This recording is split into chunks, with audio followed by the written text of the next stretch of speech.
What's poppin', y'all? Looks like Pusha T hates Kanye West now, or he's no longer cool with Ye, not professionally and not on a personal level either. And he says the personal level started before the professional level. However, we will have to give Ye credit first. So we're going to start with the good news and then we're going to start with the bad news, both coming from Pusha T in this new GQ interview. So off rip, if you guys remember, I talk about consistently about how Ye is interested in the self. And I always talk about how he's saying, oh, I'm taking this fight against the music industry, this and that. But many years ago, he said that he was going to give the percentage that he owns of the masters of the people that were under good music back to them. And we didn't get any news of that we didn't get reports of that really. We got people asking for it. Big Sean was one of the people asking for it. Designer was asking for it. And we never got any of that. However, Pusha T is confirming that happened. So he says, and I quote, "The greatest thing he did and why I'm okay with where me and him are right now, and I'm cool with staying that way, is because at the end of the day, my truth is my truth. But I still respect what he did in the business. And he speaks ill about the music we've made and giving me certain records. But the one thing he did give me was all the profits back from the Def Jam deal." So we got to clap this up for Ye because he voluntarily gave these people back their masters. He doesn't have to do that. It aligns perfectly with what he's aiming for right now. He did say Big Sean was the biggest mistake he ever made on that interview with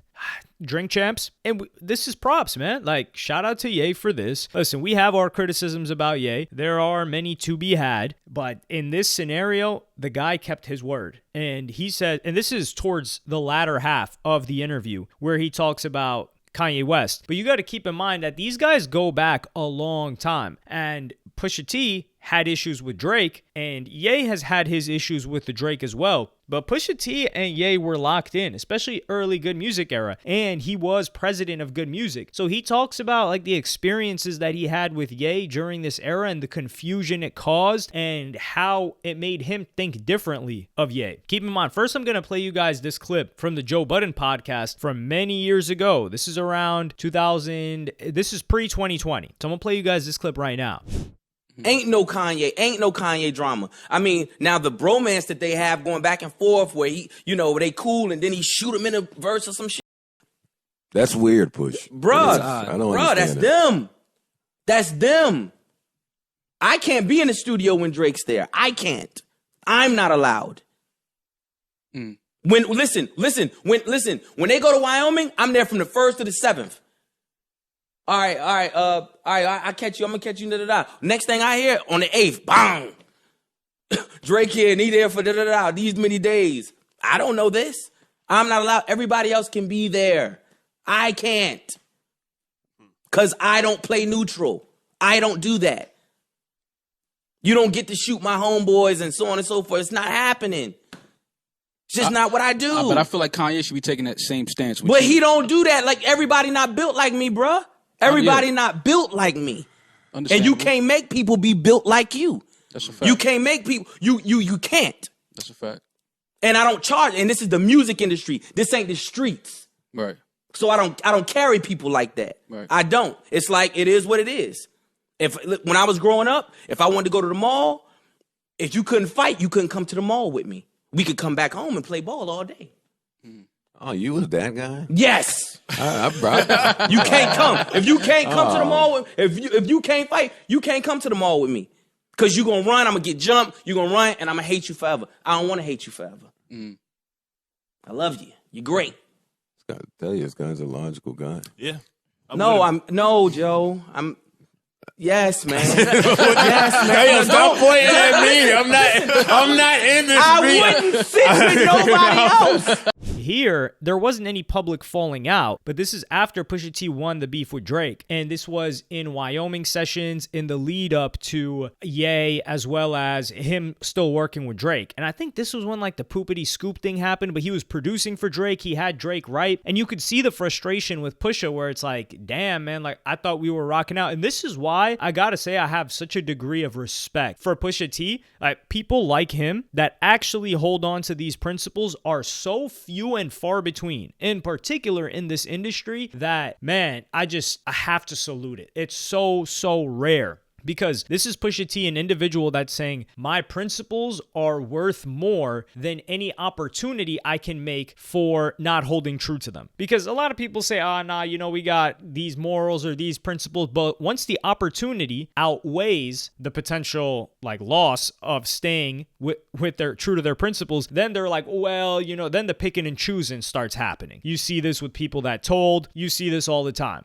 But to say the only time your principles matter, or if they even exist at all, is when they're tested. And they were tested by Pusha T multiple times. And he talks about his times at Wyoming in this interview at length. During the Wyoming sessions at the ranch for Jesus is King album, Ye asked Pusha T for Malice's number. And this was when Pusha was really starting to begin to fall out with Ye. And he even quotes as living through the foolishness. And this is the time that he talks about in that interview with the Joe Budden podcast as well. And he says, I don't want to bring him into the foolishness. And he's talking about Malice in that scenario. And Malice says that he doesn't deal with foolishness at all. And this talks about the song Use This Gospel. So that was an official Clipse track. However, they even wrote to Follow God, but Ye took the beat back for Jesus is King. So he gave them the beat for Follow God. They make a song to the beat, and then Ye takes it back, and then he releases Follow God, which is a great song for us as the consumers. But you got to think the frustrations that people like Pusha and Malice are having when this is happening to them. He says, I feel like we were suddenly convinced that it could happen, but there was so much going on within the whole Ye circle. If we decided we were going to jump into it, then we should be jumping into it. It wasn't progressing like that. So I think if anything, that was a stumble on just trying to make it happen and everybody not just being on the same time schedule. That was bothersome to me. And then, we got loose tracks here and there until Pusha dropped a solo album in 2022. And Malice says he had been working this whole time. The album in 2022 It's Almost Dry. Then he refers to the Donda sessions. So if you guys recall, in 2021, Ye rented out the whole Mercedes-Benz Stadium to work on Donda. And he talks about, in quote, by Pusha T, he was one of the people, he says, I'm in a collective of a lot of individuals.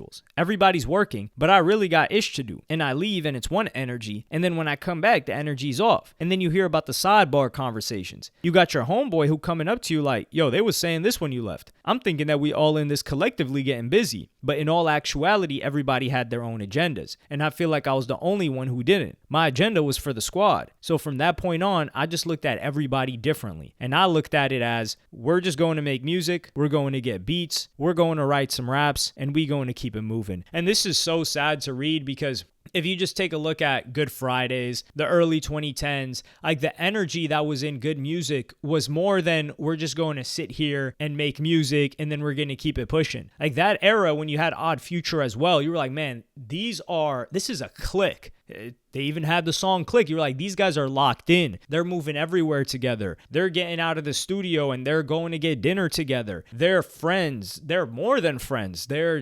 Everybody's locked in. And that's the energy that Odd Future brought to the really, really young teenage crowd, because those guys were all between 16 and maybe max 22 years old when they first got on. But then you had a little bit of an older crowd from 25 to in their 30s with good music, where you had Pusha, you had Big Sean, you had Ye, and you had everybody that was surrounding them at that time as well. And looking back at, and keep in mind, Pusha and Ye, they were locked in beyond belief. But now I think Pusha thought that, I thought that was the energy that we had coming into this. I thought we had this brotherhood, but y'all are talking about me behind my back. I can't be here certain days, and then when I come back, things are different. I'm being treated in a weird way. I thought this was homie stuff, and then there's business.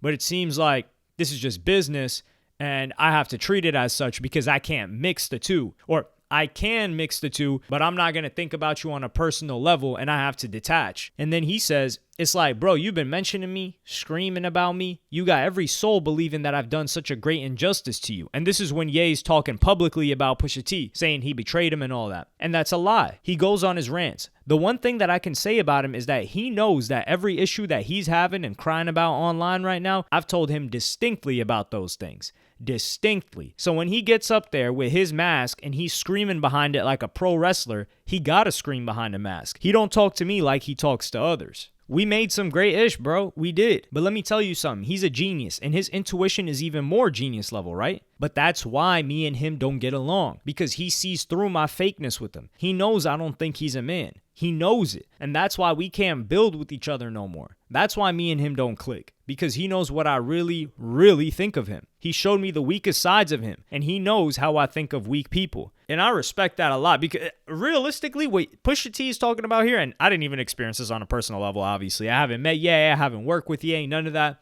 But when I hear, not just the cousin situation that happened with Ye, but when I hear, and out of Ye's own mouth, that he lets his woman voluntarily get smashed by other dudes, and he's dropping like CUCK stuff, I can't look at him the same. I cannot look at him as a man. And that is different from business, but it completely shatters this perception that you had of the person. And if Pusha T, I'm not saying that this was the event that caused that, because Pusha T separated from Ye a while back with this energy, and he's more so talking about the relationships, him talking about him in public, when Pusha has never done anything but be loyal beyond a shadow of a doubt to Ye. So when he's getting that energy, he's like, yo, I can't fake like I like you in the way that you are able to fake it to me. Or it may not be faking. It may just be switching up here and there. And he's saying that Ye is smart enough that he knows that I don't mess with him like that. So the business was eventually just going to fall apart anyway. And then he gets asked a very important question, which I think a lot of people use to just give Ye leeway and allow him to come in and out of doing crazy things, which is, oh, like, do you think that this is like mental health issues? It's almost as if like what we're seeing a lot in the Diddy case, which is like psychological manipulation. Like, yeah, I did I did a list of 15 things that don't make any sense for somebody that had been attacked or whatever. And the reason why I did that was psychological manipulation. And like, I didn't know what I was doing. But the quote from Pusha T is, he's sick. I do believe that much. You're sick, but you're also very calculated. And if I take your sickness and take how calculated you've been and disruptive you've been and tried to be to me, then it cancels itself out. I can't look at it as sick because you're detrimental. You're detrimental to everything.